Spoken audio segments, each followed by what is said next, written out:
Hey everybody, welcome to another edition of A Chapter a Day Keeps the Doctor Away. My name is Alan, otherwise known as He-Sweet, and I'm from ReverseThieves.com as well as the Speakeasy Podcast. And this time, I'm looking at Fate Kaleid Liner Prisma Illya Drei, Chapter 14, A Young Lady's Room, otherwise known as Boy, is Beatrice Flowerchild really friggin' sad. And not sad like she has a tragic backstory that makes you feel really sympathetic for her. Sad like, oh my god, don't look directly at her lest her sadness get on you too and you be a loser forever. Man. And so, kind of like I predicted last chapter, she finds the stuffed animal Illya and is totally gaga for how cute she is. And we learn that at first Beatrice Flowerchild is kind of like sympathetically sad. Like she apparently is super lonely. Nobody else in the castle really talks to her. Erica's too good for her. The other girl basically just takes care of Erica. The master is crazy. And so she doesn't really have any friends. And the only thing that she really likes is stuffed animals, and nobody will even make stuffed animals for her like they will for Erica. And you're like, oh, and Ilya's kind of conflicted because she's like, boy, this girl, I just think of her as like this psychotic murderer with no real personality other than being a bully, but she's really kind of pathetic and like sympathetic. Like, I can't give in. I can't, like, show her mercy because she's so sad. And then they get to her room and, like, the true depths of sadness truly show themselves as she's like, man. As we learn, she's, like, obsessed with this boy in a boy band called Julian, who apparently is super duper cool dere. And then she's pretends to be tsundere to his kudere, but in that like abusive kudere, like the guys in Diabolic Lovers. And it's like, boy, this is like opposite ends of the I don't care for you, but I do care for you spectrum coming right at each other. Yeah, and apparently she has posters of this dude all over the place and hug pillows and, you know, sexy time, sleeping blankets, and Ilya's like, man, if she was gonna kill me just before for being her enemy inside a stuffed animal's body, and like, finally, I get to destroy my enemy at my pleasure. Me seeing all this friggin' sadness in a room, her using a Vocaloid program to make him talk to her, and just all the sadness of this. She's just gonna kill me for that. And then, yeah, she basically has like so much self-loathing that she goes on like this kind of like total angst binge and then starts ripping off the heads of her stuffed animal and I love you. You know, he loves me, he doesn't love me. He loves me not kind of thing. And she gets to the last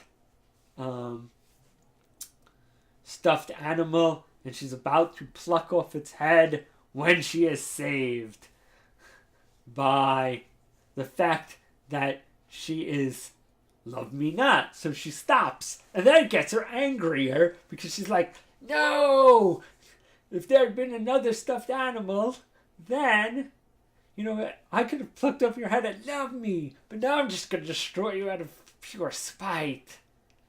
And then, fortunately, after some really kind of like Three Stooges, wah, wah, wah, I keep hitting you with the door, wah, wah, wah, wah, kind of antics,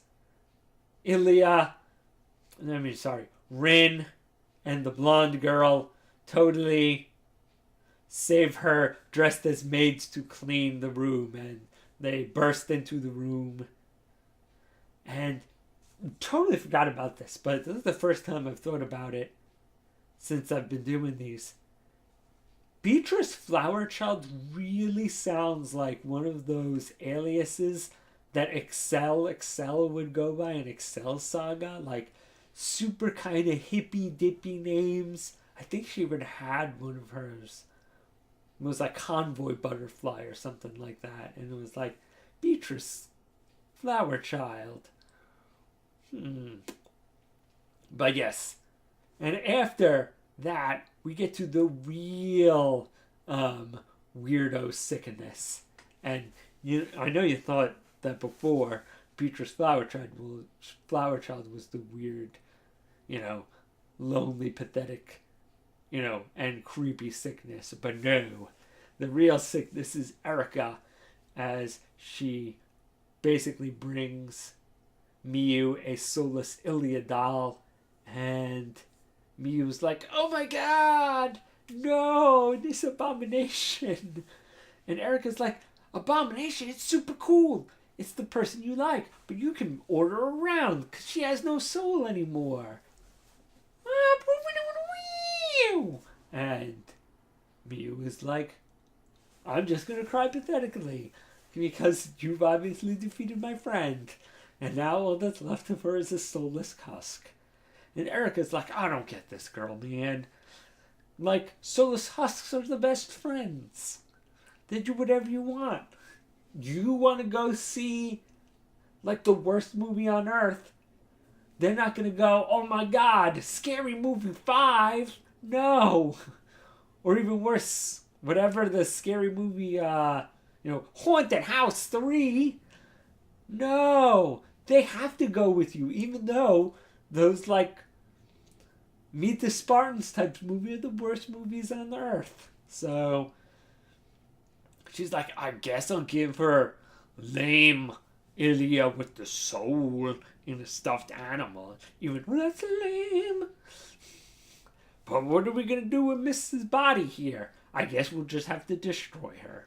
Bum bum bum. So, Illya, I keep calling her Illya. The two maids are obviously going to save Ilya's body. So, past this point, it's going to be, them rescuing Illya doll from crazy idol otaku Beatrice. And then them having to race to get, Ilya's body before it can be disposed of. So, and probably at the same time, Erica's going to be looking for, Ilya's doll form, and they'll probably meet, basically at the same time. The search for Ilya's doll form will collide with Team Mado finding Ilya's body. So this was just a weird chapter, definitely not a super plotty chapter. I mean, it did have plot, but it was really much more concerned with showing what a sad ass Beatrice was. So I totally missed that this chapter came out. So actually, the next chapter will probably, unless the people working on the series fall behind, should be out actually pretty soon. But until then, see you then. Bye bye.